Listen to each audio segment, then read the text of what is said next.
আমাদের ভিকটিমটা ট্রমাটাইজ, সে ভীতির মধ্যে আছে, তাকে এখান থেকে যত দ্রুত স্বাভাবিক জীবনে ফিরিয়ে আনা যায় এই চেষ্টা আমাদের সবার করা উচিত। খুব ইনশাল্লাহ কলেজের সে প্রাক্তন শিক্ষার্থী, আবার ঢাকার কোনো কলেজের কোনো শিক্ষার্থী সে। আর কেউ বলছে যে বাড়িতে কাজ করে, কেউ বলছে গার্মেন্টস কর্মী। এটা আসলে তার সঙ্গে কথা বলা প্রয়োজন। দুঃখজনক ঘটনা।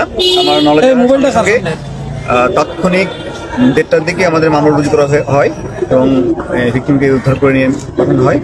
আমি সকালবেলা টিওরা ভিজিট করি এবং আমি অভিযুক্ত ড্রাইভারের সঙ্গে কথা বলি, তার সঙ্গে কথা বলে তার যে সহযোগী আছে তার বিভিন্ন খোঁজখবর নিয়ে তাকে গ্রেপ্তারের জন্য বিভিন্ন রকম নির্দেশনা দেওয়া হয় এবং বিভিন্নভাবে চেষ্টা করছি আমরা।